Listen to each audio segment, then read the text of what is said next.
Well, hello and welcome to another Slow Chat. It is very good to have your company. Did you know that some people actually have to pay for their advertising? And it's this really weird thing because I feel like I don't. My trolls and my haters do it for me. It's this really weird thing. One individual has made 19 comments on YouTube before this live stream even started. So can I just say, thank you so much. I really appreciate that. Of course, like he's a hater, of course. But honestly, you've just saved me a chunk of cash, mate. I don't have to pay for advertising on this thing. You're going to feed the algorithm for me, and I do appreciate it.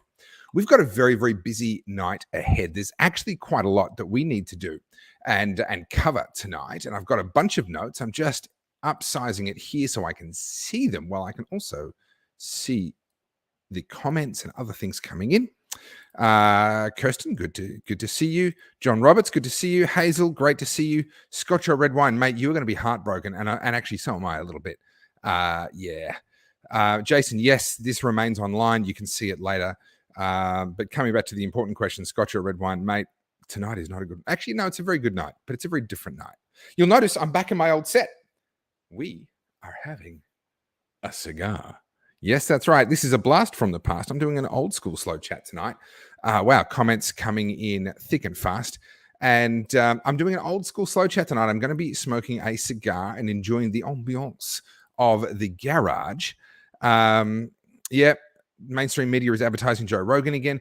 I don't even want to say his name, but there's this dude who's been all over the media. You'll all know who I'm talking about. I've not seen any of his stuff. I have no idea what's actually true about him or not. So I'm not making a statement one way or the other. You all know who I'm talking about.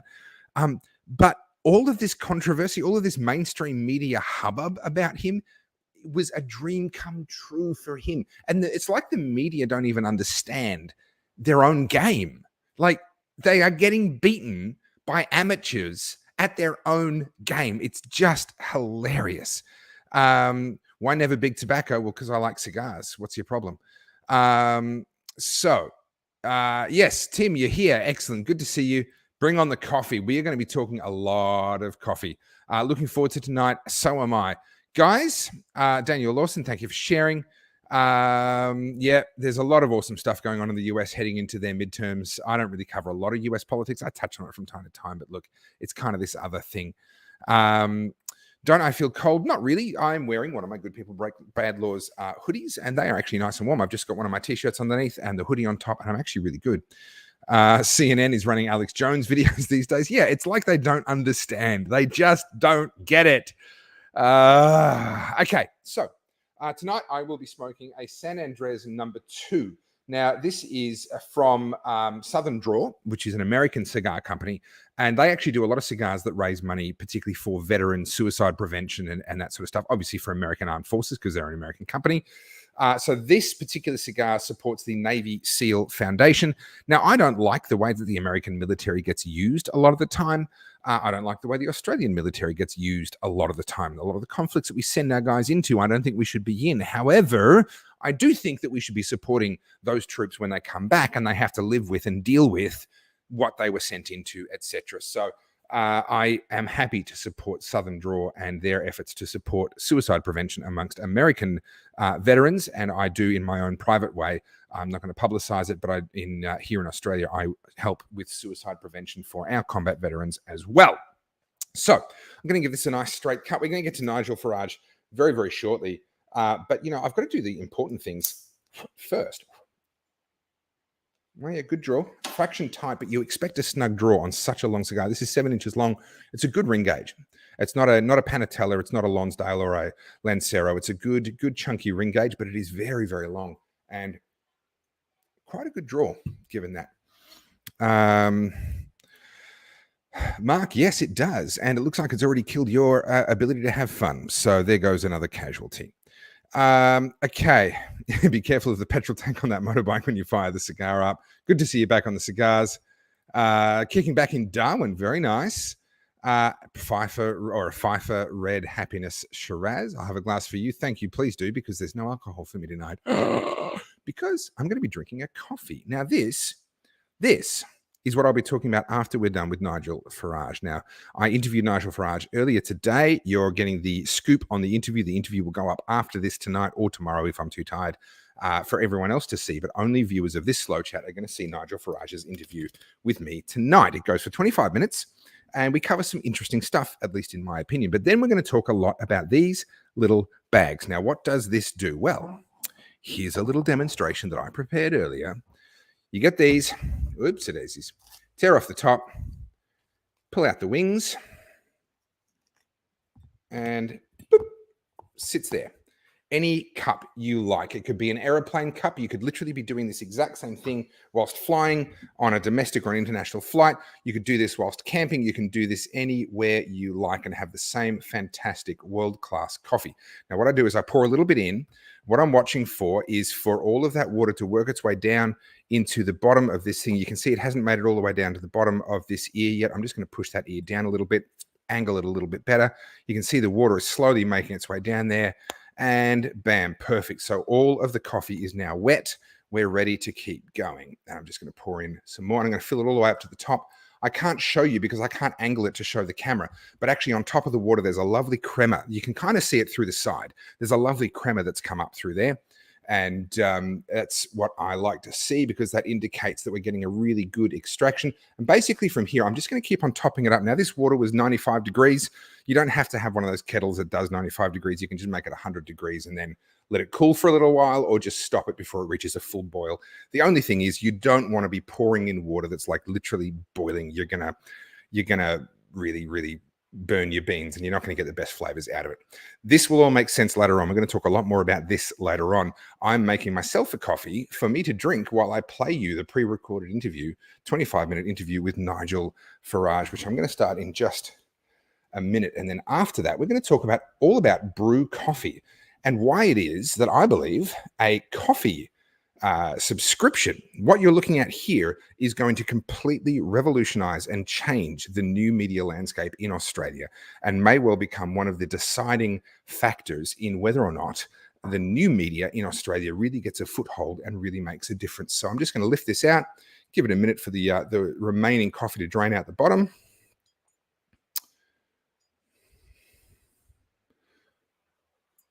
A little bit more coffee, a little bit more water there. Let it drain through. Takes time. Like the whole point of this particular apparatus is it slows the water down. You don't want the water just running through too fast. That's the whole idea. You get your best flavors out of your coffee. If you don't do it fast, there you go. Now that is a lovely filter style coffee that you could make anywhere. Camping doesn't matter. We're going to talk a lot more about that in a little while. First, let me get all of my apparatus out of the way. And let's have a look at my chat from earlier today with Nigel Farage. Enjoy. Nigel Farage, what an absolute pleasure. You're a man I've wanted to speak with for a very, very long time. And it is a real joy to have you on. Thank you for being here.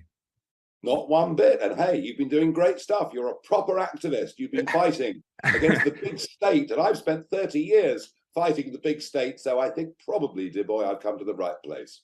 Well, look, I really do appreciate you being here. I'm a true activist now, and I have the charge papers to prove it. It's been quite an eventful couple of years. Look, I want to start. You're known as Mr. Brexit. You are the man who went on the Don Quixote noble but hopeless quest of pursuing Brexit. And the popular media predicted doom, gloom. It was going to be horrific. What's the real world outcome of Brexit been from the UK perspective? We're out. We're free. We're self-governing. We've now got the right to mismanage our own country, or alternatively, to get it right. I mean, this was the point. You know, this is actually what the globalist order does. It tells you this is about trade. This is about economics. This will make your life better. And please don't worry, your poor little heads. Everything will be just fine. And you discover that actually what it's really all about is taking away power from the people. Why? Well, because the great and the good do not think us, the peasantry, are clever enough or fit enough to make the big decisions about the world. They think they know what is best. And of course, what is best for them is big. What is best for them is unalterable. What is best for them can't be messed up by things like elections, where the shit may be going in one direction and then it changes and goes in another. And so we got lulled as a country half a century ago We were going through a bad time, a really bad time.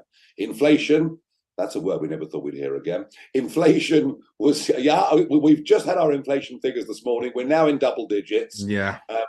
And that's on the CPI measure, not the old RPI measure. So we're actually, because they settled that as well. So we're actually about 12% and rising fast. And I was a businessman. I was working in the commodities business, copper, aluminium, stuff like that. And I began to see legislation affecting what I was doing in my work. And I started to ask the question, where's this come from? And then once I'd asked that question, I asked, well, what can I do to change it? And I realized that once something had become European law, it did not matter if every MP in Parliament voted against it. That was it. We'd succumb to a higher order, a higher priority. So my campaign predominantly was about independence, self-governance, making our own decisions about our own laws, choosing our own friends in the world. And by the way, controlling our own borders, of course, crucially, a subset, but a very important part of that. So I sussed this in about 1990. Wow. And by 1992, I realized that there was nobody in either the Conservative or Labour parties, because this wasn't a right or left wing issue. No. Democracy is not left or right wing and should never, ever be thought of as such. You know, the British Labour Party actually, in many ways, has always been, over the last 100 years, has been more patriotic in some ways than the Conservative Party. It could be said, yes. Until, of course, the new left's come along, which is somewhat different. And I realised there was nobody, frankly, with the guts to stand up and fight this campaign. They might agree in private. No one dared say it. So I just thought, the hell with it. I'm going to speak the unspeakable. I'm going to start putting myself forward for elections. I really don't care if people laugh. If I get nowhere, well, so be it. At least I've tried. And once I'd started, I'll be honest with you, it became an obsession. Just a complete obsession. Sheer bloody mindedness. I mean, that's what I put it down to. But I realised that when I spoke to people in my local pub, in my village in Kent, London is only about 25 miles away, but it could be 5,000 miles away in terms of social attitudes, belief in country, pride. I mean, dare I use that word, pride. How dare you? What our forebears did, and what a lot of Australians there too, in standing up against tyranny at a very great cost. So for me, it was about that. Now, we are out, we are free. There are parts of it that haven't been done properly. Northern Ireland finds itself in a difficult position. We haven't fully taken back our territorial waters on fishing rights, etc. But, you know, take the vaccine rollout. Whatever you think of the vaccine, we were able, outside the European Union, to be the first major country in the world to approve a vaccine, to start rolling it out months before the rest of Europe could do it. Take Ukraine. Again, you may well say, well, actually, Boris Johnson's completely gung-ho, over-the-top approach is provoking Putin and could lead to disaster. But as an independent country, not bound by a sort of collegiate spirit, we made our own decisions, we took a firm stand and arguably gave Western leadership. So we are seeing these things happen. Take the AUKUS deal. The AUKUS deal. I mean, Australia has got rid of a 70-year-old French diesel technology. I mean, if anything was 1950s, it's that. And you know, you've gone for a more modern, sensible approach where your subs can stay submerged and not be subject to Chinese observation. I mean, this stuff's important. We could not have done the AUKUS deal as a member of the EU. So we are striking out. I think we are standing a bit taller in the world in terms of the way people look at us and respect us. That doesn't mean that, you know, there isn't tidying up to do, but it's done. It's over. And we now own the status quo, and I rather like that. Look, I would love to do a slow chat with you, and at some point in the future, fair warning, I've had slow chats with Australian senators that have gone well over 4 hours in duration. I feel like we would probably set a new record, but we don't have that today. So I want to ask a very relevant question for me right now with what I've just gone through and what so many Victorians especially, but Australians generally, but especially Victorians have gone through. standing up against these sort of supranational powers, the World Economic Forum, the UN, and they've these various bodies that would like, in the same way that the UN were doing to the UK, they would like to tell you what to do and how to live and so forth. So Brexit was widely viewed as impossible. It was an absolute fool's quest, and I think it's fair to say you were mocked to your face for daring to suggest that it was an achievable outcome. So what are the lessons that you learned? Because we're getting mocked now for standing up to the UN, to the World Economic Forum, to these sorts of elites is a word that I think is overused, but I think it's correct in this context. We're being mocked for that now. So what are the lessons that you learned along the way? Well, have a thick skin is the first and most important thing. And it's why, of course, the mockery is why, of course, the day after Brexit, in addressing the European Parliament, I said, you all laughed at me. Well, I said, you're not laughing now, or I'll rather reject that. Yeah, look, you have to have a very thick skin. Remember that human beings generally find comfort in consensus. To be part of a club where everybody pretty much agrees on where we're going. The only debates are about speed. And frankly, that's what we had with vaccine rollouts, with boosters, with lockdowns. We had a global international mindset. You can call it groupthink, you can call it what you will. And the same happens, whether it's in politics, whether it's in social affairs, whether it's in business, whether it's in science. If you look back over the last 500 or 600 years, where a consensus emerges on something, and a challenger, a new idea comes along. I mean, this lunatic Galileo, I mean, can you believe it? Can you believe it? He thought the earth was round. I mean, they put him in prison for it. Yeah. Whether it's a Charles Darwin, or whether it's some of the creators of cheap airline flights who took on the established carriers. So it is actually very natural for anyone that comes along and challenges consensus and forms a group of people. It is a natural process to be mocked, abused, derided. There's nothing new in this.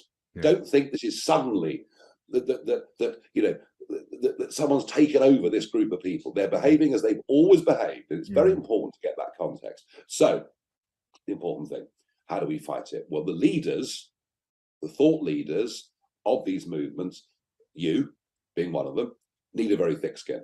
Just don't read what they write about. Don't look at Twitter. I mean, you sort of feel like committing Harry Carey after 20 minutes of that. So you've got to have a thick skin.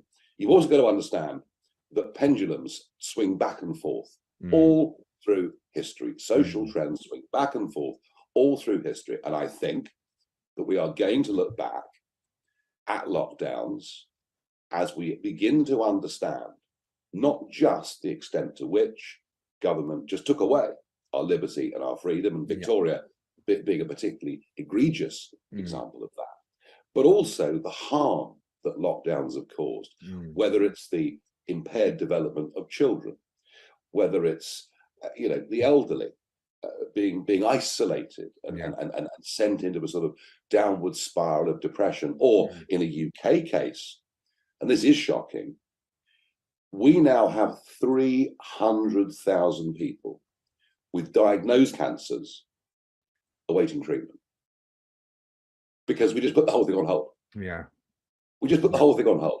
And now, of course, the system. So what we're going to see is a much higher death toll over the course of the next 2 or 3 years that will exceed in numbers, way exceed in numbers, anyone that died. And I won't say of coronavirus, I'll say with coronavirus, which I think is a very important distinction. And I think people will wake up to this. I mean, they were scared. They were scared. We were all a bit scared to begin with. This was something new. We didn't understand its potency. We saw the pictures of those hospital corridors in Milano. We thought, crikey, I mean, this is very, very scary. But government kept that fear going. And in the end, they promoted it on a lie. And the lie was, unless you get jabbed often, repeatedly, you're going to kill your granny. I mean, that is what they told us. You're not wrong. We had government adverts in Britain on radio and television, government sponsored, huge money. And the theme of the advert was a picture of an old person and can you look into their eyes? can you, as an individual, how dare you go and see them or speak to them if you've not had your jabs and had your booster and all the rest of it? And what we have learned is it is probably right to say that if you had a couple of jabs and got COVID, you'd be less ill. That is probably the right thing to say. But what is absolutely not the right thing to say is by having the jab, you couldn't catch COVID. That's absolutely for the birds. And some of the evidence now is once you've had the third or fourth jab, you might be even more likely in some ways to get it. But the key to this is the fear, the drive to be jabbed, the arresting of Novak Djokovic. I mean, what can you say? I mean, I'm embarrassed.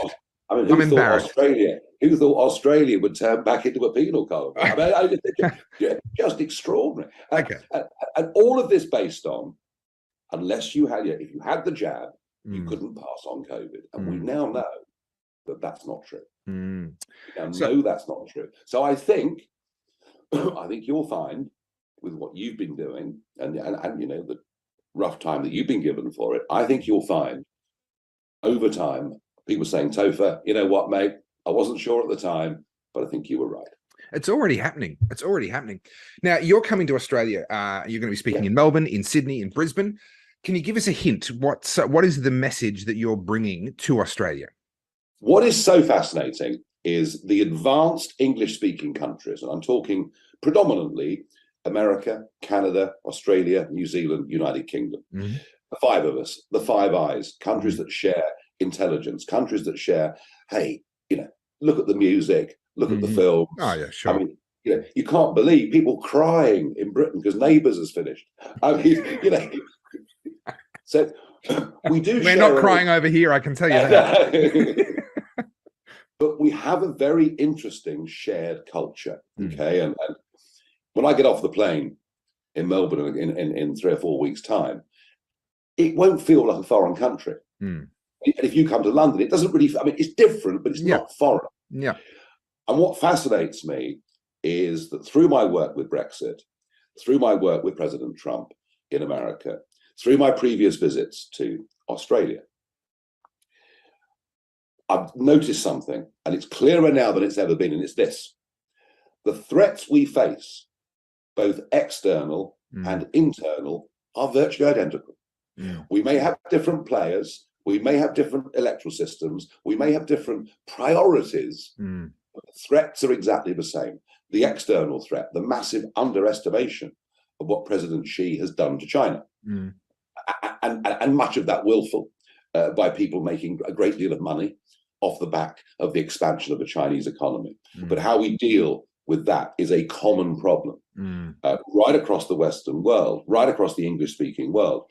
And the internal threats, and by this I mean the threats to free speech, the poisoning of our children's minds at school and then right through to university. The fact we've stopped teaching critical thinking, that we're telling our youngsters one side of an argument is virtuous, the other is evil.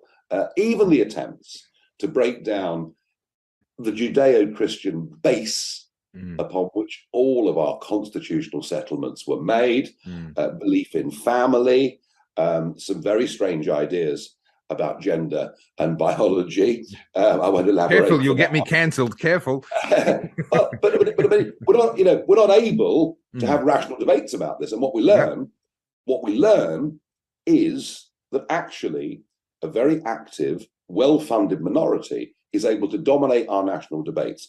The folk outside the capital cities of all of our countries do not agree with any of this baloney. They just don't. And here's the problem, and here's why I'm coming. It's very easy to blame the loony left. Very easy to blame George Soros or whatever we like. Actually, what we ought to be doing is looking in the mirror. It's our fault. It's the fault of the conservative movements and conservative politicians who have been utterly gutless, taken over by a bunch of careerists, masquerading at elections that they're really conservative in values and governing, frankly, way to the left of that. And the big moral of the story, and I can show you, not just through Brexit, but through Johnson's massive majority in 2019, that when conservative-minded parties start being conservative, the most remarkable thing happens. Do you know what happens? They win elections. Yeah. They win elections. That's amazing, isn't it? And the Australian Liberal Party has really, since 2015, and you can tell me to go to hell if you like, but I'm just observing this. Yeah. The Australian Liberal Party, since 2015, has made a series of catastrophic errors. Why? Because the people who pick the leader of the party are the representatives in Canberra, who, of course, are part of that metropolitan elite bubble. Yeah. The fact that actually members of the Australian Liberal Party don't get to choose. Yeah. Who is actually the leader? And you've had a succession of leaders who've taken the party to the left, frankly, been almost indistinguishable from Labour on many of the big issues, who went for lockdown, I mean, just in a way that is almost unimaginable for anyone that believes in, as the Americans would say, life, liberty, and the pursuit of happiness. It's rather a great phrase. So that's what I'm saying. I'm saying there is a commonality of struggle. I've watched this in Britain. I've watched this in America. It's our fault. We've been gutless. But actually, it's time for the grassroots, to use a phrase from Brexit, to take back control. You've got to take back control of the conservative thought movement in Australia. And you've got to do that. And you've got to make sure you're represented by better people who are more robust about defending the values that the majority of us believe in so passionately. And I really hope that crossover of ideas is one that is understood by the audiences I speak to. Look, we've already gone past the clock, but I'm going to just keep on with the last question here. Yeah. Melbourne, as you know, was the site of the worst of the lockdowns, harsher, deeper than anywhere outside of China.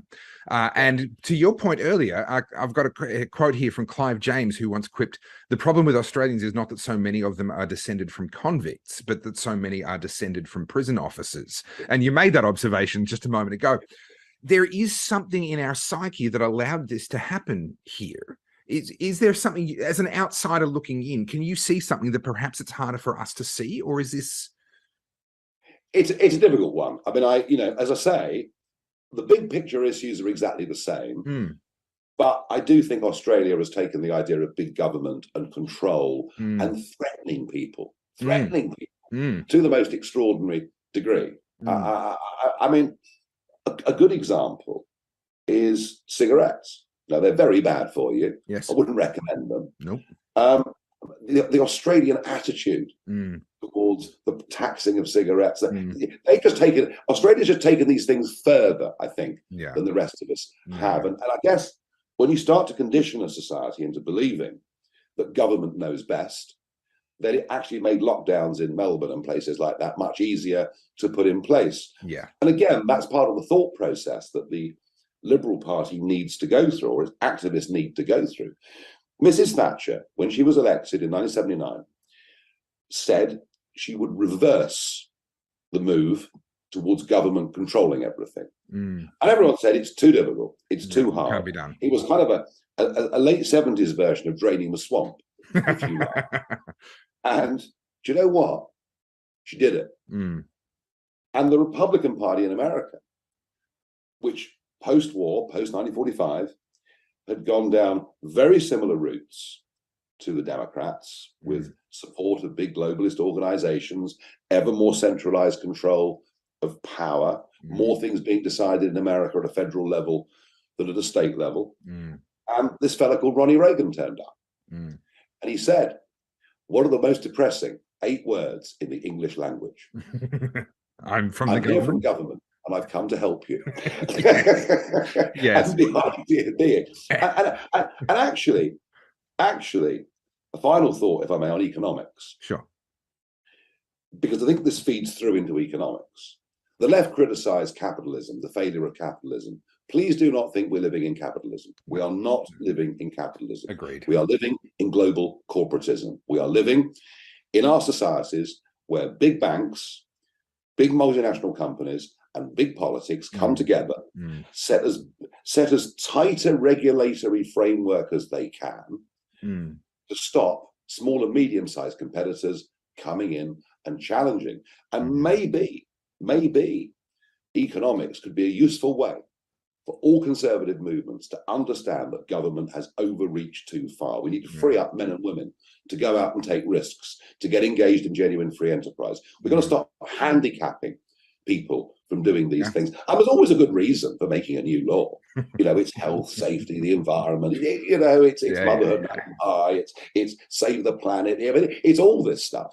But actually, this is a trend that needs to be reversed. So, in some ways, you're quite right. Australia's got this worse than we have in Britain or America. New Zealand, Canada, I mean, they're in a bad place. The less said about New Zealand, the better. Yeah, but actually, the logical argument as to why reversing this can lead to greater wealth, why reversing this can lead to greater freedom, that we've got to get, as I say, Thatcher came from nowhere and did it. Reagan came from nowhere and did it.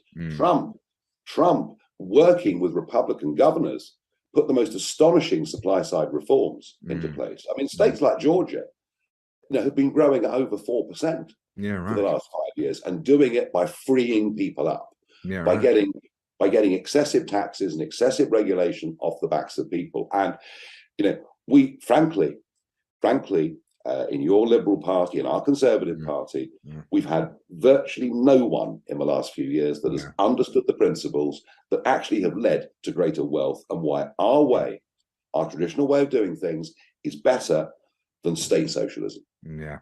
Nigel Farage, this has been an absolute thrill for me. Now, with all of that spare time that you obviously have, you're a man of leisure. We can all see that.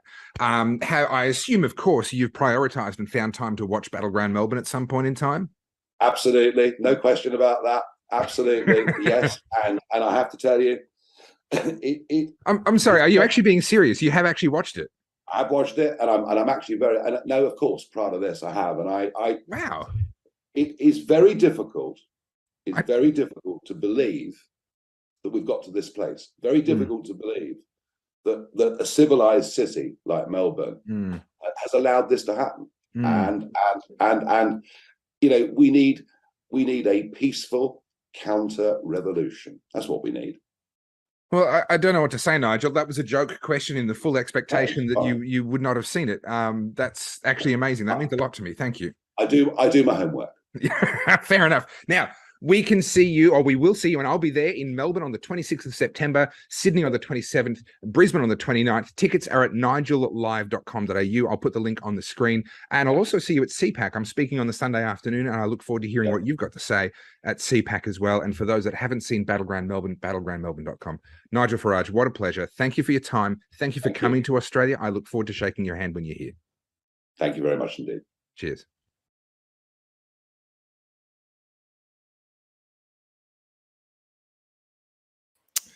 Alrighty. Well, that was my interview. I recorded that earlier today with Nigel, and that will be going online as a standalone video either later tonight or tomorrow morning, depending on whether I can be bothered to do it tonight.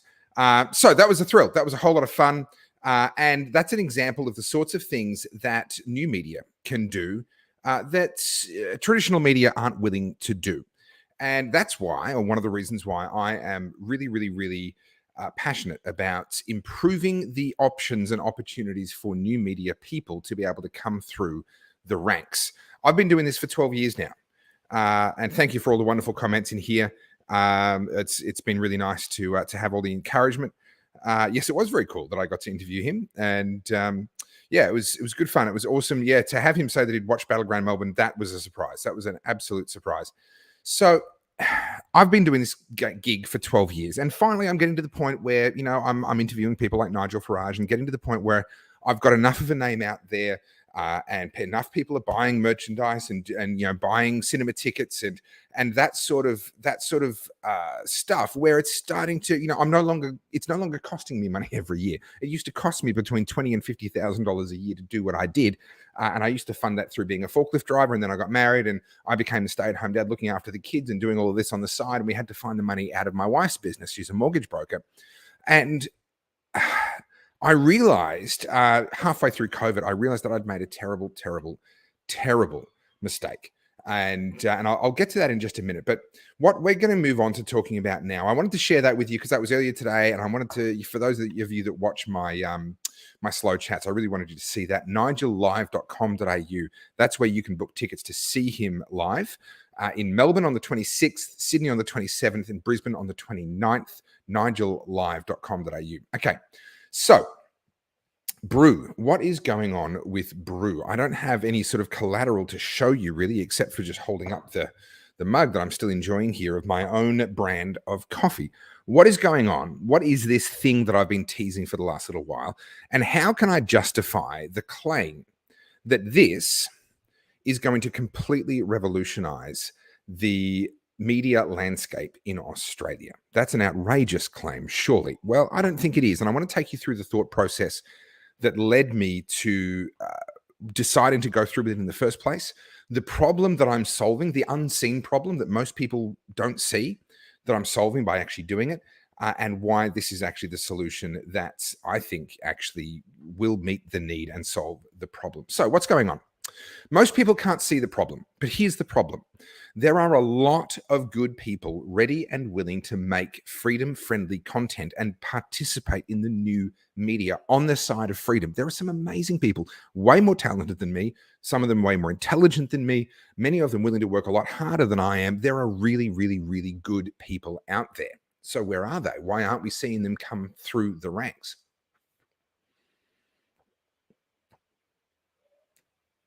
Well, the problem is that the vast majority burn out before they do.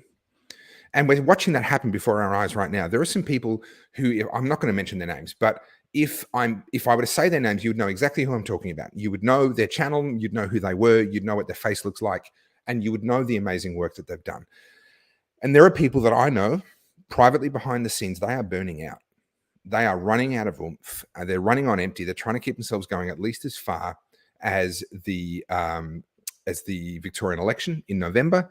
But I'm quite concerned that we're going to lose them after that. We've already lost a lot. Over the last 12 years that I've been doing this, I've seen a lot of people come and go. And people that come in, I go, oh, yeah, they're good. They're clever. They're funny. They've got a great sense of humor. They've got good contacts. They can interview interesting people. They've got a good work ethic. They're just willing to get out there and do the business. And then 6 months later, their channel stops posting, and 2 years later, it disappears altogether. And I've seen that happen over and over again, and I'm worried that we're about to see a wave of that happen after the November election. So good people are making really good and important content, but they're burning out. That's the problem.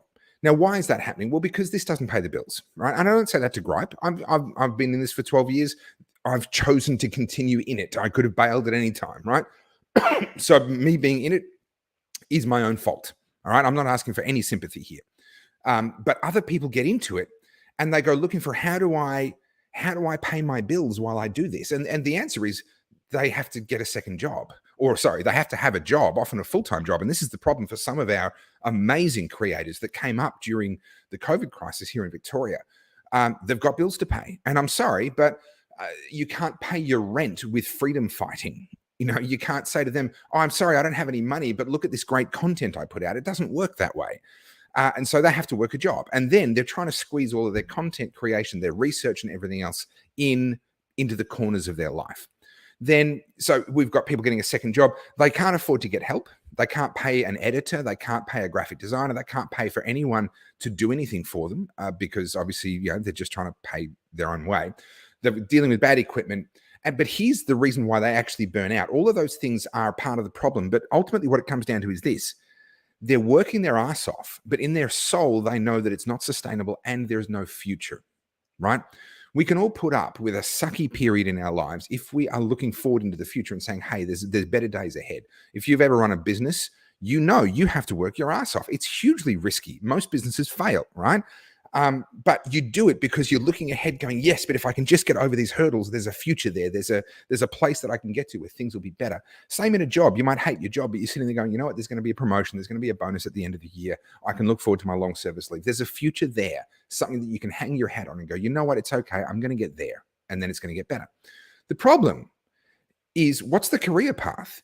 As a freedom-friendly content creator in Australia, and I'll talk about the Australian landscape in a couple of minutes, there isn't a future there. There isn't a pathway to being able to pay bills, maybe one day buy a house, save up some money and not have to drive a bomb car, that pathway isn't there. There isn't a future. So they're burning out now, really sort of sacrificing a lot, and I'm not going to say names, but you can think of these people, right? They've sacrificed a lot over the last year and a half, and they're looking ahead going, I can keep sacrificing forever and it doesn't get better. There is no point where I'm going to be able to actually settle down, have a family, and fund that out of what I'm doing right now. So we've lost an enormous amount of really amazing talent to burnout over the years. And I'm afraid that after this Victorian election, we're going to lose a lot more.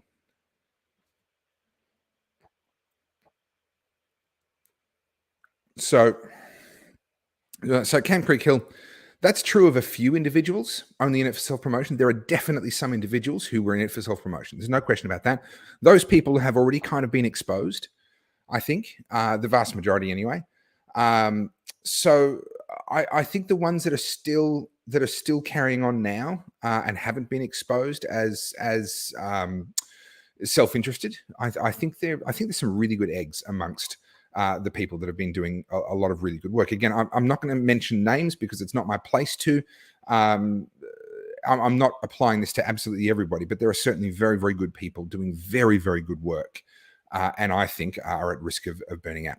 So this is the problem that I wanted to solve with BREW, because this is a problem that I've lived for 12 years. And I'll talk about sort of the first 10 years where I was very self-righteously thinking, oh no, I'm not going to ask for money. I'm not going to sell anything. I'm not going to do anything like that because I'm better than that.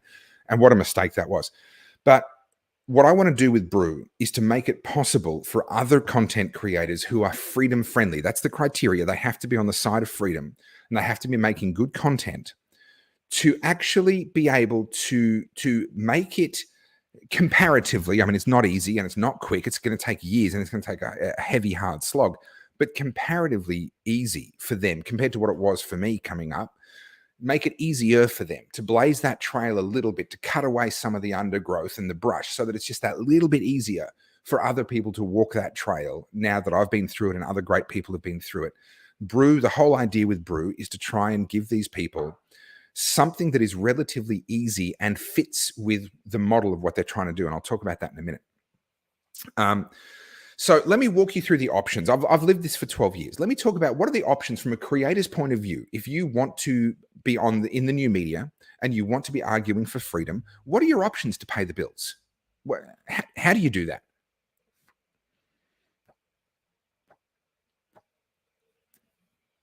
First of all, you keep your cigar going.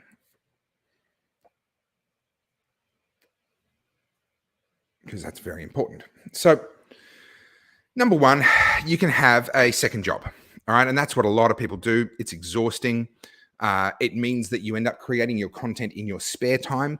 The quantity and the quality of your content suffers.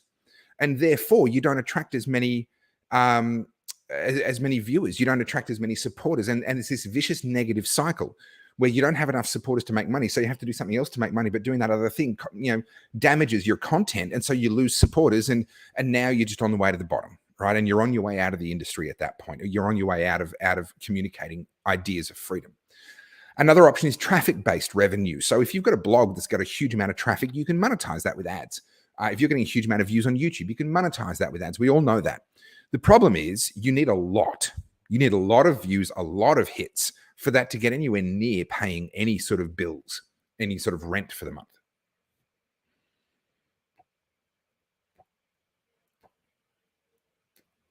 So especially in Australia, we've got a population of 25 million people. Compare it to the US, 350 million people. I'll talk more about, goodness, the name escapes me. Anyway, we'll get to that. We'll talk about America and Australia a little bit later. But with 25 million people in the population and not really interested in politics, like Australians pride themselves on not being interested in politics, and the ones that are interested in politics are usually not on the side of freedom. Where are you going to find the traffic to drive enough revenue to pay the bills? Very, very difficult in Australia. Video sponsors, that's another way that YouTubers and content creators can try and drive revenue. It suffers from all the same reasons. There's not enough eyeballs watching your content to make it worth an advertiser's while to pay you and to advertise on your content. And they're very fickle. Advertisers are very wary of the brand damage that can come from being associated with anyone who's freedom friendly. You could do something like a Patreon or a Subscribe Star. Now, I've got a Subscribe Star. It can work.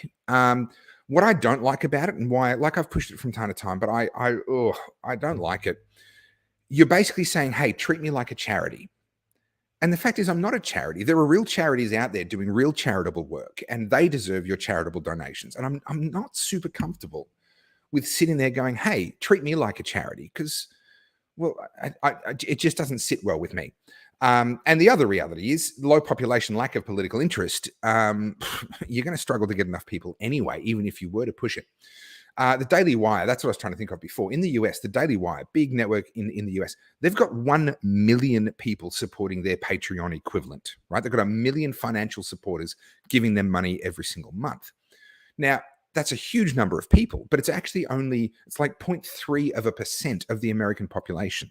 It's like 1 out of every 350 Americans, right? And even with such a low market penetration, they can still afford to fund a massive network.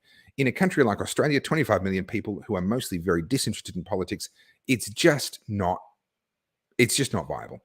And then the final one that people do try, and I've certainly tried, is the merch idea. You have your own sort of line of clothes with slogans and colors and whatever else, and some people buy those, and that's wonderful. It is hard work, and here's the big problem that I have with merch. It requires constant selling, and I don't like that for reasons I'll break down a little bit later on. It actually damages the quality of your content and makes it worse for viewers when you're constantly kind of selling to them. So merch is good. But even when I'm speaking at events, I was speaking at the Knox Freedom Family the other day. I spoke at an event over in the Western Suburbs not long before that. And, rolling out a table full of merch and saying, hey, come and buy my stuff. It's not the relationship that I want to have with you guys. Like, I don't like it. I appreciate those that support it, but I wish there was a better way. And that's what I'm trying to create. So those are kind of the options that creators usually go towards. Now, some creators will take the high road, right? And that's what I did for the first 10 years. And I think this is a terrible mistake. But this is what I did for the first 10 years and others are doing now.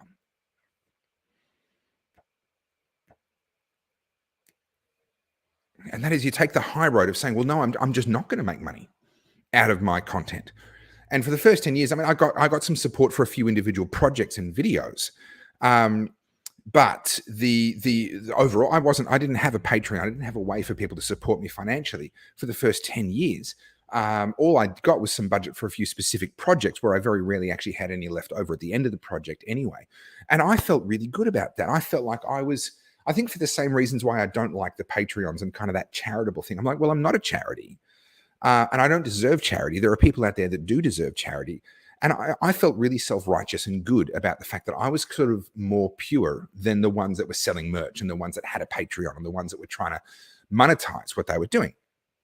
And I had this epiphany, and some of you have heard me talk about this, so I apologize if I'm repeating myself, but I had this epiphany early in the whole COVID saga where I realized I'm speaking up about COVID. I've got the data to back me up from Professor Johnny Ioannidis and other high caliber people, and I'm using their data and I'm speaking up here in Australia. And I'm having absolutely no impact. Why? Because my audience wasn't big enough. I wasn't Joe Rogan. I didn't have a big enough audience to make an impact when I spoke up. And I realized to my pain that the reason I didn't have a big audience was because I hadn't monetized it and therefore hadn't been able to invest back in what I was doing. I was suffering from all of those limitations I talked about before. Not enough time, not great equipment, not enough time to do the research, having to work and earn money in other ways. And so as a result, I was sitting there with sort of 10, 15,000 people following me instead of a couple of 100,000, potentially a couple of million. I mean, if I'd really taken this seriously since I started in 2009 and not tried to do that whole self-righteous, I'm not doing this for money thing. If I'd actually gone, no, this is a business. I'm going to do things that make money and then I'm going to invest that money back into it. Then I could have had a massive audience by comparison, which means a massive impact by comparison. But I didn't do it. And that was a painful kind of realization for me. And there's a lot of newcomers. There's a lot of people that have started in the last 2.5 years, and they're still in that phase of believing themselves to be doing the right thing by not trying to monetize stuff, by not accepting money. And they go, well, no, I'm doing the right thing. I'm keeping my work pure, etc. And I go, I get it. I understand where your head is at. I understand where your heart is at, but it's not sustainable. And you're not going to actually have the impact that you could have if you actually believe that what you're saying is worth being said and worth other people hearing. Then surely you must accept that it's worth actually taking the steps to monetize it so that you can then invest that money back into it and more people can hear it. And that's where I ended up much too late. I'd made it for literally 10 straight years. I made a terrible, terrible mistake. And so in the end, what these people are doing is some sort of a combination of the above. They're working a job and they might have a bit of merch, or they might have a subscribe sale. They might have a few of these things. None of them are really actually paying anything to them apart from the job, obviously. But they're now having to manage all of these different things. And there's bits of time that go into all these things. None of them are paying the bills. And this is what then leads to burnout. So I had the realization last year. The problem is there are actually no good options. If you are a freedom-friendly content creator in a country like Australia or anywhere that's even smaller, there are no good options. There is no good way to make your work financially sustainable. And that's what I set out to change.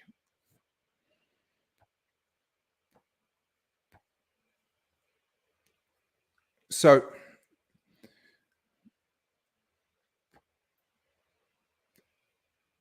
there we go. I asked myself the question late last year.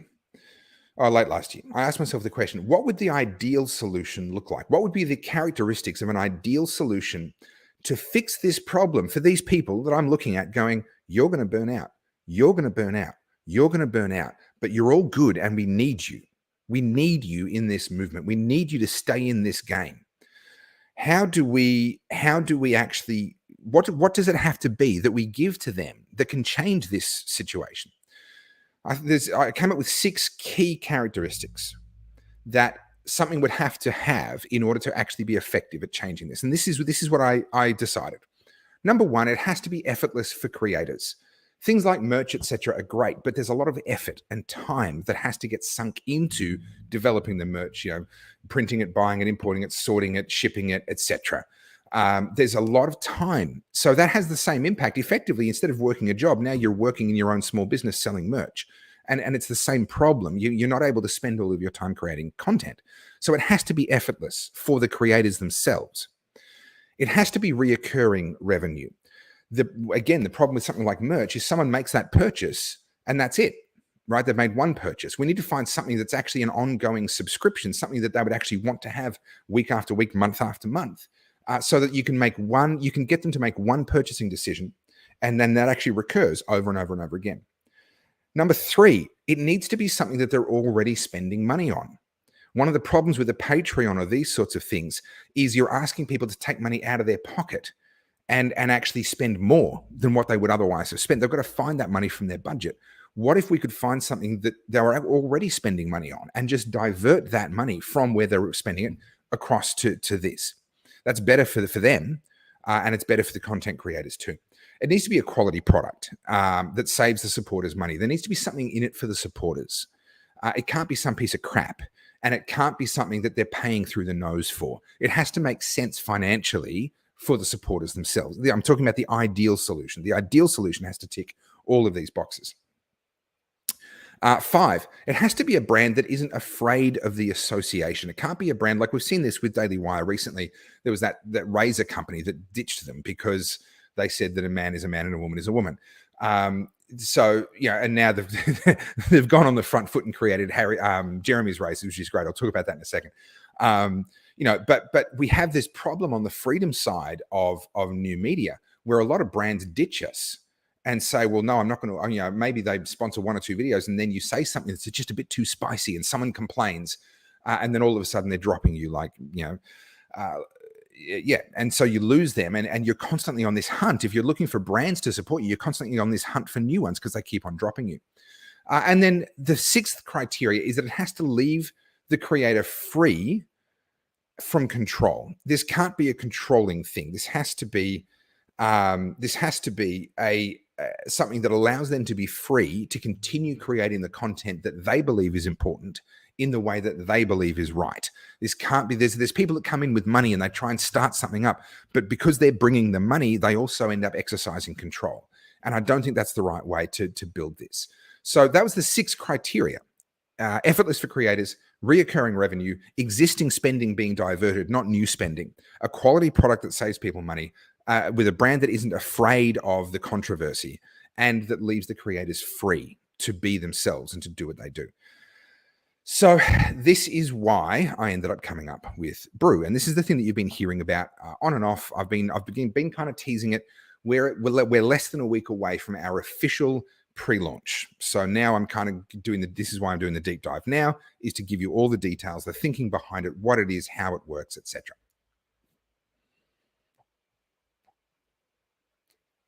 Okay, so I started this specifically over 6 months ago. And I have a very good friend who's also a business partner of mine in the Cigar Professor, which is our cigar business that we have together. His business is actually coffee. And he's the reason why there's drinkable coffee from cafes in Sydney now. Rewind to 7 years, there wasn't. He's the reason why there is. He goes into cafes and he completely revolutionizes how they do everything from the water filtration all the way through. And he's been a judge on the Espresso Championships and the Australian barista competitions and all that sort of stuff. He's genuinely at an elite level in the coffee industry and is also a friend of mine. So I got talking to him over 6 months ago, and we decided, yep, we're going to do this. So this has been 6 months in the planning. And I tell you what, it shows. It's a good drop. It is a very good coffee. Now, since then, other people have started coming up with the same thing. Obviously, coffee subscriptions were already a thing. I wasn't the first person to think of them. But what the Daily Wire has done with Jeremy's razors, I think, is a perfect example. If you haven't seen it, Google Daily Wire Jeremy's razors ad and watch it. It's just hilarious. Sorry, there's a couple of good comments here. I love a good coffee. I'm also a stout and dark beer lover, and they have a coffee type of flavor. Yes, stout or porter beers for me. Thank you very much. So you have smokable cigars then. Yes, go to just search on Facebook for the Cigar Professor, and you'll find our cigars. Leslie says, give me that coffee already. Sorry, you're going to have to wait another couple of weeks. Okay. So, all right. Yep, Tim's correct. Stuart Holsworth, go to the Cigar Professor on Facebook. Yep. All right. Sorry, let me bring my notes back up here. Otherwise, I will lose my train of thought. So yeah, Daily Wire, Jeremy's razors. Google Daily Wire, Jeremy's razors ad. It's hilarious. Now they've gone with the approach that they're being really sort of controversial, confrontational, in your face about the fact that these razors are designed to support freedom-friendly media. BREW as a brand is not going down that path. We're performing the same function, but we're not advertising it publicly. We're advertising it amongst the freedom movement and then trying to attract everybody else to buy from the brand anyway, because we'd like to get their money and bring it into the freedom community, help fund conferences and events and concerts and artists and content creators. So we're not an in-your-face, BREW is not an in-your-face brand. You go to the website, brewaustralia.com, by the way, brewaustralia.com. You go to the website, it's just a placeholder website at the moment. The actual launch website will go live probably over the weekend, and we'll start the pre-launch sales after that. But you can go to brewaustralia.com and put your email address in now if you're interested, but I'll go into more detail about what it is that we're doing, how much it costs, all that sort of stuff a little bit later. So what we're doing is kind of similar to this Daily Wire Jeremy's razor subscription, but it's coffee. But Daily Wire, Jeremy's Razors said a really funny thing. They said, stop spending money with people who hate you. Spend it with me instead. And it's a hilarious ad. It's a very, very funny ad. So go and watch it. That's one of the lines out of the ad. But stop spending money with people who hate you. Stop buying coffees from the coffee shops that locked you out or said that you couldn't dine in because you weren't jabbed or forced you to wear a mask. Stop buying from these companies that went along with all of that stuff. Let's divert that spending across to people that actually defended your freedom, such as that defense was, as best as we could all the way through this time. So the point here is, this is for people that are already buying coffee. This is not for people that aren't coffee drinkers. This is for people that are already spending money on coffee. Stop spending that money with people who wouldn't let you dine in, made you wear masks, and spend it on the people who joined you in standing up when it mattered. That's the point here. So what is BREW and how does it work? Well, first of all, it is subscription coffee. So every month you will get a pack delivered to your door. It'll have 32 of those sachets. I showed you one a second ago. I'll pull another one out now. It'll have 32 of these in it.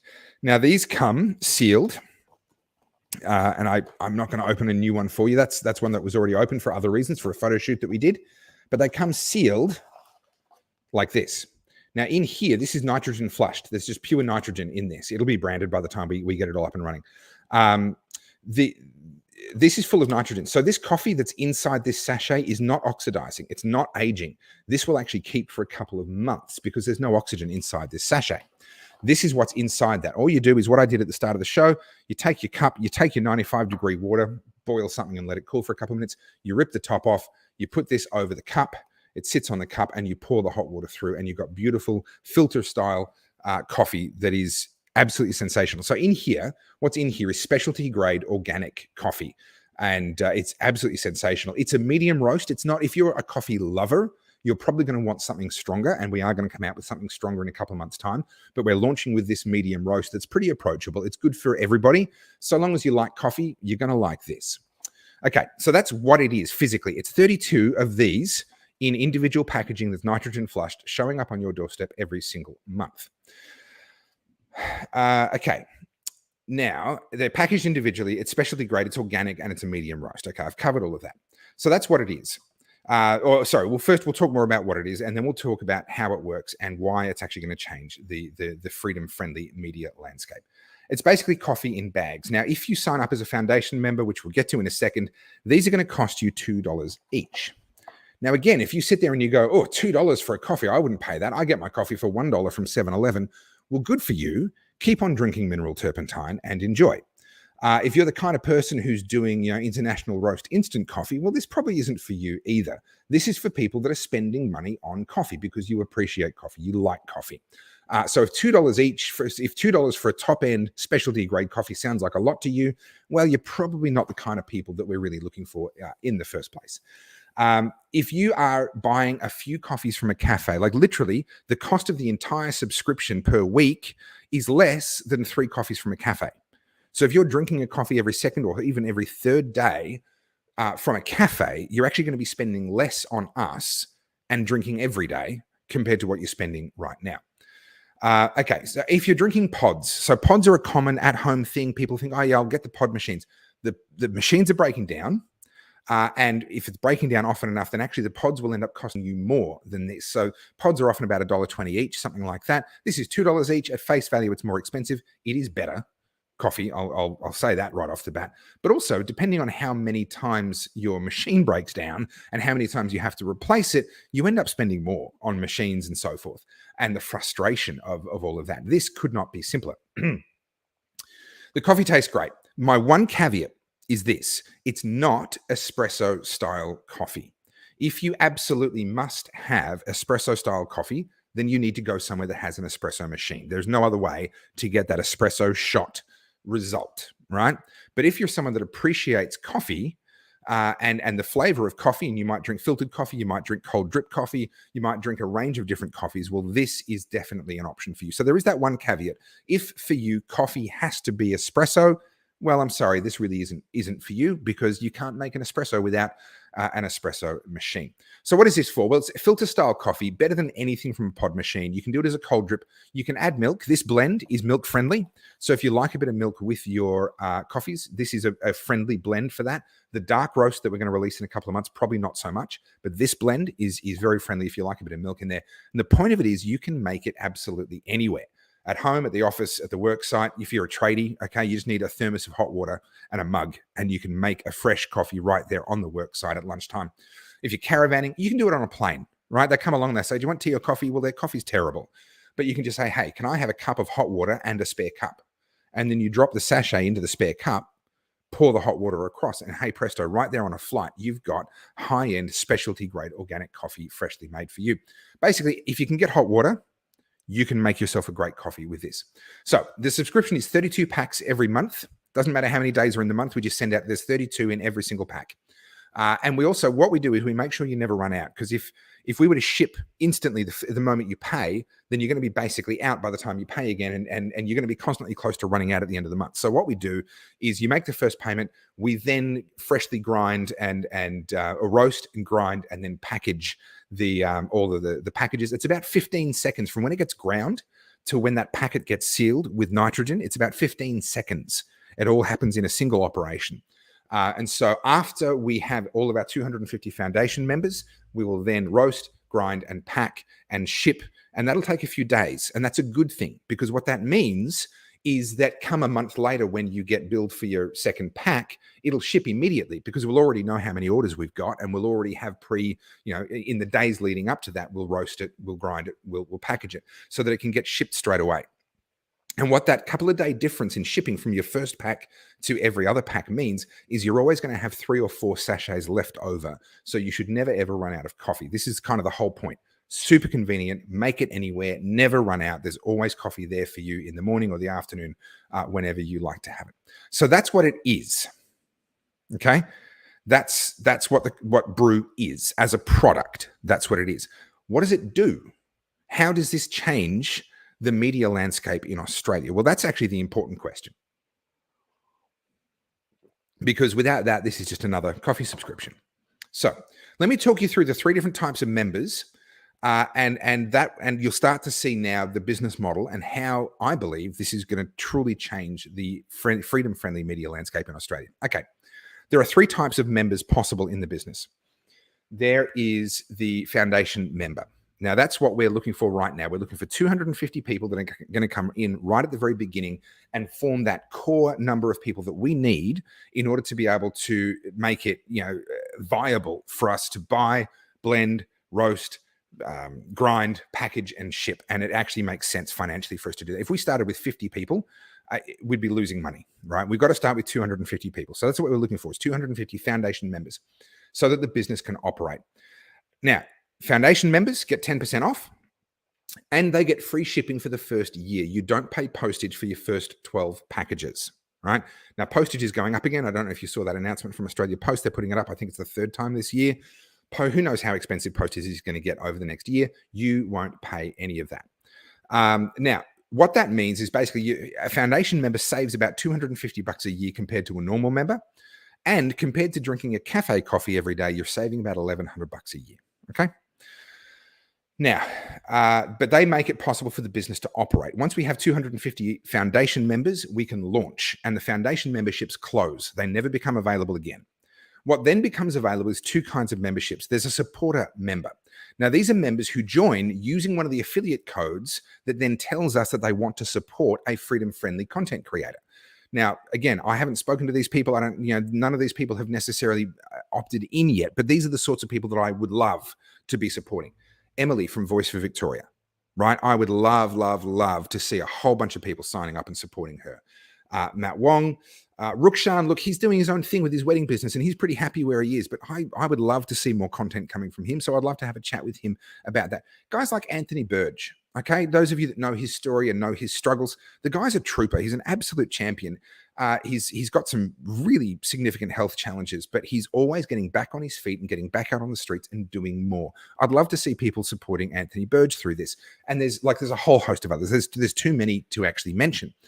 But that's the idea. So if someone signs up as a supporter member, they get 5% off instead of the 10% for a foundation member, and they don't get the free shipping, but they get 5% off. And here's the crucial thing, 10% of the purchase price that they pay goes directly to the person that they select to support, right? And this is how we actually start to give these people a bit of a financial incentive to keep on creating great content. If you're looking at someone's content and going, that was good, that was a good piece of analysis, I enjoyed that, how about you sign up to BREW Coffee, and every single month, 10% of what you're paying for your coffee, which is less than what you're paying now, is actually going to go to supporting some of these content creators. Then there is going to be just the general public. Now, like I said, Brew as a brand is not like all gung-ho, freedom, blah, blah, blah. No. It's just a coffee brand. We're keeping it clean out of all of that stuff. And so there's going to be general public that just see our ads or see our coffee somewhere, etc., and they just buy in, and they're going to pay full price. And they're not going to use an affiliate code because they won't have one. They won't know that that's a thing. So they end up paying full price, and that then goes towards Brew's operating costs. And then Brew as a brand, I'm hoping, my ambition for it is that it starts to sponsor conferences, starts to support selected content creators that I really believe in, people that are up and coming that I go, you know what, if we just gave them that little bit of a leg up, it might be enough to get them to become sustainable, etc. So there's those 3 kinds of memberships: the foundation members that are basically essential to the business itself, the supporter members who are then standing on the foundation members, and now that the business is up and running and funded, they're able to then support specific content creators of their choice. And then there's general public members who are just buying coffee, and that's it. So one of the questions that you may be wondering is, who are we supporting and how do we decide? Well, as I always do, I've taken a very libertarian approach. I don't want to be controlling who gets supported. That's not up to me. That's up to you guys, and that's up to the content creators themselves. So basically, I don't want to have any leverage over our members or over the content creators. I want a very broad church. I want to be supporting anyone that in the broadest sense of the term is a part of the freedom movement. If they are a content creator and they fit 3 very broad criteria, then I'm happy to have them being supported under the BREW banner. Number one, they have to have enough content in the public domain that we can see that they do support freedom. If someone's put up one video, then I'm sorry, we don't know enough about you yet. Okay, get a bit of a track record, do some content for a few months, and have a bit of a track record and show us who you are. Show us what you're really about, because this is only for people that are actually supporting freedom. Now, freedom in a very broad sense, but supporting freedom. I don't want some Marxist saying the right things and ending up on our affiliate program when they're not actually supporting freedom at all. Number 2, they do have to bring a little bit of value, right? And look, I'm setting a low bar here, but there are some people that just repost other people's content. Now, reposting other people's content is great. It's helpful. But in amongst it, you've got to do some of your own. You've got to be analyzing stuff. You've got to be actually adding value in some way. So I need to see that in order to say, yes, okay, come on board, join the BREW family. And then there is, of course, that thing of you can't have someone associated with the brand, because that then affects everybody else associated with the brand, who's supporting really abhorrent stuff. If someone wants to sit there and go, we should legalize pedophilia or some crap like that, well, no, I'm sorry, you don't belong in the BREW brand. I'm not going to let you be associated with all of the other content creators that are associated with BREW. So in a very, very broad sense of freedom, we want freedom-friendly content creators who are adding value and aren't out there in some really, really crazy way. At that point, one of 2 things can happen. Either they can contact us and say, hey, I'd like to become a BREW affiliate. And we go, okay, yep, sure. We have a look. We go, yes, approved. And we give them an affiliate code and a whole bunch of marketing collateral. And I'll talk about that in a second. Or you as a supporter can say, hey, there's this person over here that I have really appreciated and their content is amazing. I get a lot of value out of it. Would you please sign them up? And we will then approach them and say, hey, would you be happy to be signed up? Because obviously we need their permission. We need them to give us their bank details so that we can send them the money. And so we would have that conversation with them. So it could come from either side. It could be them approaching us and saying, hey, I need this, I want this. Or it could be you approaching us saying, I want to support that person. Okay. So what happens is anyone that meets the minimum criteria and agrees, then we set up a code for them and we create all their marketing collateral for them. I'll talk about that in a second. But let's remember, anyone that then supports them gets 5% off, and then they get 10% of the purchase price sent to them to help them continue making their content. So what does this mean? What does this mean for them? So from the content creator's point of view, right, there are content creators out there asking for support, and there are some who are not. I think they all should be asking for it, but there are some who are not. This makes it a lot easier to get support, because instead of asking people to reach into their pocket and just go, here's some extra money out of my family budget that I wasn't going to spend, but I'll now give it to you, right? Which is a big commitment from people, especially in the uncertain economic times now. This is a lot easier because instead you're saying to people, hey, instead of spending $150 a month on coffee, which is $5 a day, how about you cut that back to $60 a month and support me at the same time and be drinking really high quality specialty grade coffee that you can take with you anywhere, right? That's a much easier proposition than, hey, would you please give me $5 a month? Right? Even though the result is the same, they're getting $6 a month in one, $5 a month in the other. But it's actually, excuse me, it's actually easier to say, hey, how about you save money, drink better coffee, and support me at the same time? That's an easier conversation to have than, would you please reach into your pocket and give me some free money, right? So it's also reoccurring, and this is so phenomenally important, the power of this. The fact that when someone makes a single purchasing decision, they're then agreeing to do it on an ongoing basis. Now, to be clear, they can opt out at any time. There is no actual commitment. There's no obligation involved. But by default, once someone makes that decision, then they're just going to keep on receiving coffee every single month until they choose to opt out. Now, here's why this is so good for both the customer and for the content creator. if I was, for example, surviving purely off merch, purely off sale of t-shirts and what have you, and every time I sold a t-shirt, I got, let's say, $10, okay? And I need to pay bills. And let's say my living expenses run to, I don't know, $800 a month. I've got to say, sorry, $800 a week for rent, car, kids' school fees, all the rest of it. Like living, a modest life. That's not a lavish life at that point. Then I've got to sell 80 shirts a week. I've got to find 80 people willing to make a purchasing decision every single week just to try and break even on the merch business model of being a freedom-friendly content creator. Let's flip it then and say, okay, what if it was coffee? Now you're only getting $5 a month from the coffee, a fraction of what you're getting. But the difference is that once someone makes that purchasing decision, it then persists month after month. And so you can slowly build momentum, build that support base. And for as long as you're continuing to actually make good content, so long as you're continuing to actually do the thing that they're supporting you to do, then they'll continue to be loyal. And so over time, you can actually, through a much smaller number of purchasing decisions, through much less sales work, you can end up with actually a bigger support base. Now, that's good for the content creator because they're not always selling, but that's also really, really good for the people actually watching the content, because the person making the content doesn't have to be shoving it down their face the whole time. They can just put it up at the start, put it up at the end, and that's it. They don't have to be in your face because they don't need as many people to make a purchasing decision in any given week or in any given month. So that's why the reoccurring revenue side of it is actually better for both. It's existing spending for supporters. They're diverting money instead of digging into their pockets for more. It is a quality product. It saves supporters money. It's a brand that's not going to burn them and it's not going to dump them. And it leaves them free. There's no strings attached. So long as they don't go off defending war crimes or something, really abhorrent, we're not going to drop them just because they said something conservative or just because they said something libertarian. That stuff's gone. It can be out of their minds. That's what BREW is all about. Okay, so it's a coffee subscription, but it's also, I believe, a model whereby we can actually make it possible for freedom-friendly content creators to actually achieve in just hopefully a couple of months or a couple of years at most what's taken me 12 years and I'm still not there yet, right?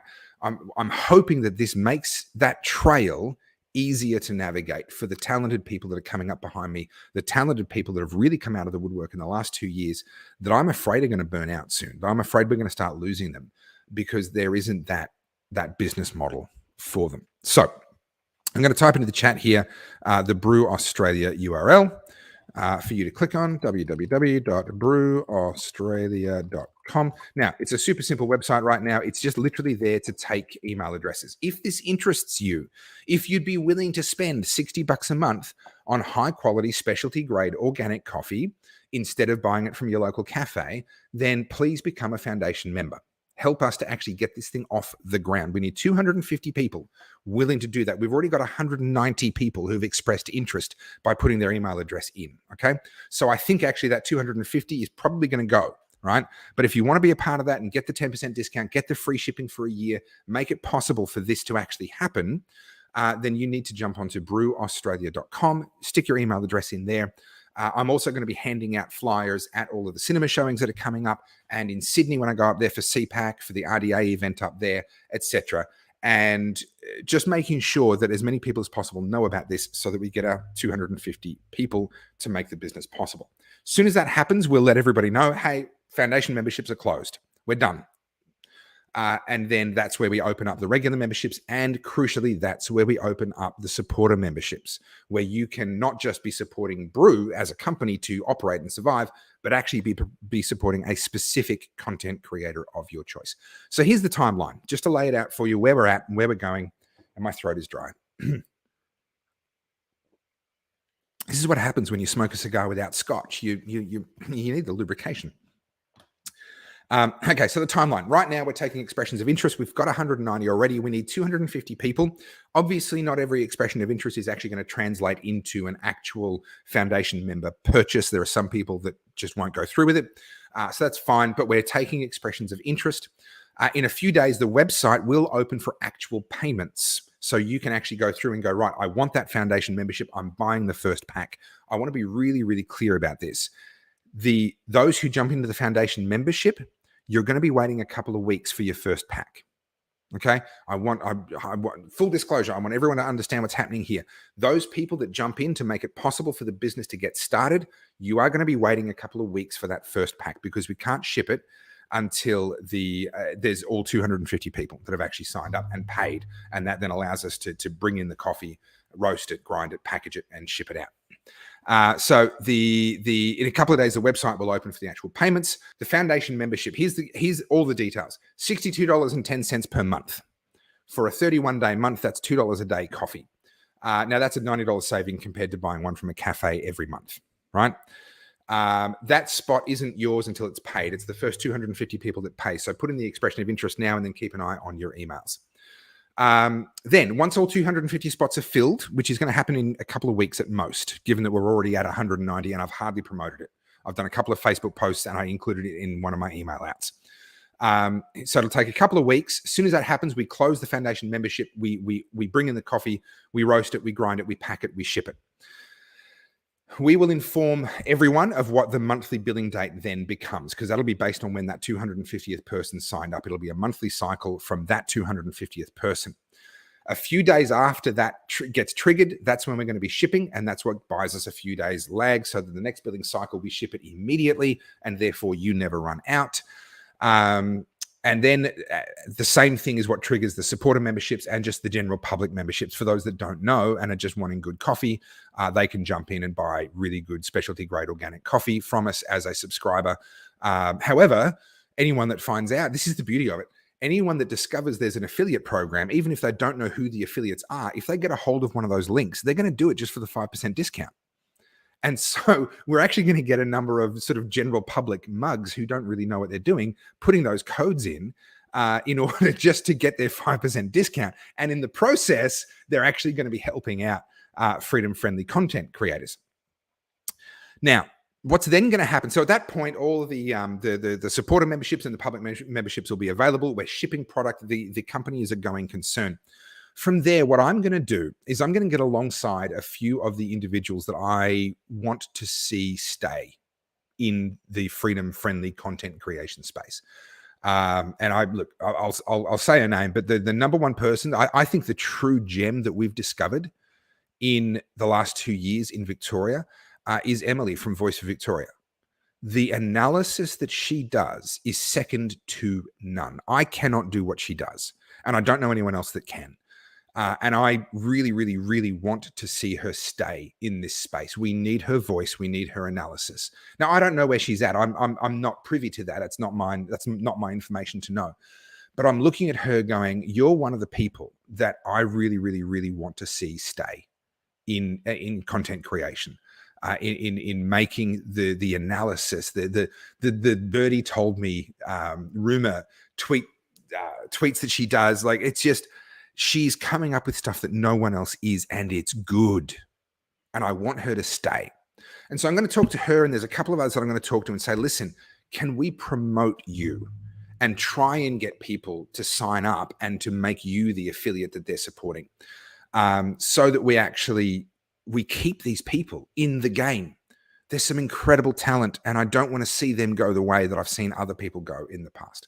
So once it's up and running as a going concern, I'm going to be actively singling out a handful of individuals that I'm looking at going, your content is amazing. There's no one else that can do what you do. And as far as I can see, there is no visible means of support here. You're working a job to pay your bills, and that's not good for anyone. It's not good for them and their headspace and burnout issues. And it's not good for us because it means they're not spending as much time as they could researching, talking to people, analyzing, and creating content. So that's where my heart really is getting this thing up and running. That's important. It's essential. It's a first step. Nothing else can happen without that. But it's once it's up and running, to be able to get alongside some of these people and save them the 10 years of heartache that I had getting to where I am now. I don't want to lose them. So time is of the essence, because here's my thinking. The fact that there's a Victorian election coming in November is going to keep some of these people going. And my concern is, if there is still no future, if there's still no horizon that they can look at and go, yeah, things are going to get better for me. This path that I'm on has a good ending. It takes me to a good place. I can buy a house. I can have a family. I can go on holidays. I can have the things that people who just work jobs expect to have. And yet somehow we expect these people to go without. Like, I just think that's such a really short-sighted way of viewing what they do. I want by November, I want these people to be able to look and go, you know what? There is actually a future here. There is actually, I could actually have a family. I could actually buy a house one day. I could actually go on holidays and make a career out of this, because if we give them that horizon, then they burn out and they walk away, and I can't blame them. I've been very close to that multiple times over 12 years now. Thankfully, I haven't. I'm very glad I didn't. But we've lost some really good people. And I want to put a stop to that. I want to give them that future, the ability to make a life out of this. So time is the end. We've got to get this up and running and have it going really well before the November election, so that they can already see it for the November election, so they don't just throw their hands in the air and walk out and stop doing what they're doing. Now, there's some people here, Rachel Rose saying, isn't it too late? Social credit and digital currency is already law in Australia, just not unleashed yet. Look, a number of times over the years, I've heard people say too late, right? Oh, no, this is coming back from this. It's too late. I've heard it so many times. You know, fight for freedom has been going on since long before I was born, and it's going to be going on long after I'm dead. That's the reality. And it swings and roundabouts, and it moves one way, and it moves another. I'm just being told I'm breaking up at the moment. Yeah, starting to break up a bit. Sorry, guys. My internet seems to, yeah, John Roberts, I'm breaking up. Guys, I'm sorry. I'm breaking up. I can see I'm getting a low connectivity warning. Getting a low connectivity warning. Yeah, buffering. Okay. Has that come good now? It looks like it's come good. Sandy Kelly is exactly right. It's only too late when you give up. Only too late when you give up. Yeah, and this is a point from Thomas. Like, he's listening. I just wanted to point out, asking for support isn't charity. It's a bit like saying Netflix is a charity by getting people to pay. That's true, but it doesn't feel that way. I think I'm breaking up again. Another connectivity warning. So look, all I would say is we're in this. And someone like me, I've taken a lot of knocks, a lot of over 12 years. I'm still in this fight. And, you know, there's a lot of other people that are good people that we need in this fight. And we need to give them a way to stay in this fight. And that's what I'm going to do with BREW. So look, I'm breaking up again. I'm just going to put in BREWaustralia.com into the comments once again. And so that way, guys, if you are interested, if you want to be a foundation member, you want to be able to enjoy BREW Coffee and make it possible for this to become a reality, please go to BREWaustralia.com and make sure that you put your email address in there. BREWaustralia.com. Add banner. Sorry, just one sec. Because I'm breaking up, I'm putting it up as a banner on the screen there. Yeah, breaking up, but it's not that bad. Says Camp Creek Hill. Still breaking up here in Queensland. Yeah, okay. Look, guys, I'm going to call it a night, but I hope you get where my heart is at with this. This is going to help me. I'm not going to apologize for that. I'm not going to pretend otherwise. Of course, this is going to help me, and I'm doing it for selfish reasons. It's a business. I want to make money, but I want to do it in such a way that it makes a difference for all of the other people who are like me, but they're 10 years earlier in their progression. And I don't want them to have to go through the 10 years that I did. And it breaks my heart to think of what a vibrant, freedom-friendly new media landscape we could have if we hadn't lost all those people to burnout over the last 10 years. There are some really good people among them, and we lost them, and they won't come back because it's too painful. It hurts too much. It costs them too much. And it doesn't have to be that way. So, guys, let's make sure if you're a coffee drinker, if you're not a coffee drinker, and this is just going to be money out of your pocket, please don't do it. Right? That's not the point. The point is saving money for people who are coffee drinkers whilst giving them better coffee and supporting new media in Australia. That's the point. If you subscribing would tick all three of those boxes, it would save you money. It would be better coffee than what you're getting locally. And it allows you to support people that you wouldn't otherwise be able to support. If you tick all of those boxes, please go to BREWaustralia.com and put your email address in. And we'll get in touch with you in the next couple of days as soon as we launch the actual website ready to take payments and for people to actually become foundation members. Those 250 people that are going to make this happen, make it possible so that we can then change the landscape of the freedom-friendly content in Australia right now. So got a few people saying, see you on Tuesday night. That is, of course, the premiere of Battleground Melbourne. Or I should say, sorry, the cinema premiere of Battleground Melbourne. Tim says, see you Tuesday night as well. So, guys, no, Barry, I said 12 years, you muppet. I said I've been 2 years in the COVID era. Listen better. Barry the Rogue, Night Rider, and a couple of others have been going nuts all night. It's really quite funny. And in fact, I'm pretty sure that one person's actually used 2 different accounts and thinks they're going to get away with it. I'm just scrolling back up at the comments. At the very start of the night, this is funny. I'll finish on this because this stuff just amuses me. Oh, goodness, there's been a lot of comments tonight. I'm still scrolling. Okay, so at the very start, I had this guy, liberalism is a commie pox, right? And he'd made 19 comments before the stream even started. He hasn't come back since the stream started, which is weird because he was commenting like 4 minutes before the stream started. But then all of a sudden, rat poison daughter of a suicide showed up. Now, interesting that it just switched from one person to another, and then rat poison daughter of a suicide has been banging on since then. But I really started to go, that's interesting. After I noticed rat poison daughter of a suicide, where is it? Here. It's using a lot of the same terminology as what this other character had early on. Like, here we go. Rat poison daughter of a suicide says Nige represents the fake news channel GB News. He also says, and note this one, he says, swivel-eyed traitor. That's a very interesting specific. So he's raised GB News and he's referred to Nigel Farage as swivel-eyed. Now I go back to a completely different person. Understand, it's not rat poison daughter of a suicide. No. It couldn't possibly be the same person. This guy calls himself liberalism is a commie pox. And if I just scroll through here, that's interesting. Gopher, why are you talking to this swivel-eyed loon? Completely different person, you understand, using exactly the same turn of phrase. Interesting. But it gets more interesting because I'll just find the other one here. Now, this is liberalism is a commie pox, not the other person that already mentioned GB News. Liberalism is a commie pox says, have you ever watched GB News, Gopher? Honestly, don't you understand that it's fake news for liberals grossed out by the far left? Interesting, isn't it? This is what some people do for fun. And I quite appreciate it because these 2 profiles that are obviously the same person have done a tremendous amount of advertising for me tonight. So thank you.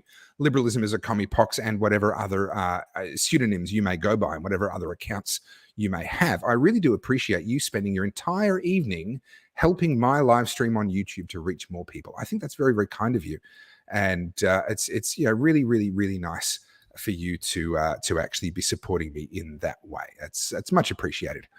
So multiple accounts, can they do that? Yeah, of course they can. All right, Camp Creek Hill. Yeah, that's what I think. I don't like people accuse me of banning, like, oh, why do you always ban bad comments? No, I don't. I love trolls. I love bad comments. It starts fights and arguments. It's the best advertising you could have. Yeah, I ain't banning people.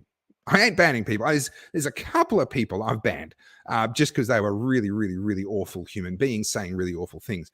But very, very funny to see. What an attitude. You're not saying I'm wrong, I notice. Interesting. Anyway, have a great night, everyone. Those of you that are interested in supporting the next generation of freedom-friendly content in Australia, go to brewaustralia.com, put your email address in, and we'll keep you up to date. Thanks, guys. Thank you. I appreciate your company tonight. I hope that you enjoyed the Nigel Farage interview early on. The trolls certainly did not, and that has made me very, very happy indeed. I will see some of you on Tuesday, and I look forward to that. That's going to be an absolutely amazing night, the cinema premiere of Battleground Melbourne. It's going to be fantastic. There's literally there were about 23 tickets left to that when I started this slow chat, so I don't know where it's at now. So if you haven't booked a ticket to that, go to topherfield.net. At the very top blog post, you've got all the links there to be able to buy tickets to that. If you want to see Nigel Farage in Australia, go to nigelive.com. In fact, I think I made a banner for that. Oh, yeah, there we go. So nigellive.com.au. And of course, I'll remind you once again, as always, Battleground Melbourne is free to watch. You don't have to come to the cinema to watch it. You can go to battlegroundmelbourne.com and watch it completely for free. Come to the cinema if you want that atmosphere, if you want to do it in the company of other like-minded people, or if you want to drag along that unwilling friend who's never going to watch it online, they're never going to watch the DVD, but if you tell them you bought them a cinema ticket, they're going to feel obliged. So that's really the purpose of the cinema showings. You can watch it for free at battlegroundmelbourne.com. You do not have to spend any money at all. Linda, I appreciate that. John, yes, I was surprised. I appreciated the fact that Nigel had actually watched Battleground Melbourne. That genuinely, I thought I was asking a joke question. I was going to give him a hard time about, oh, where's your priorities? You think you're too busy and too good. It turns out he'd actually watched it anyway. So anyway, thanks, guys. We'll see you next time.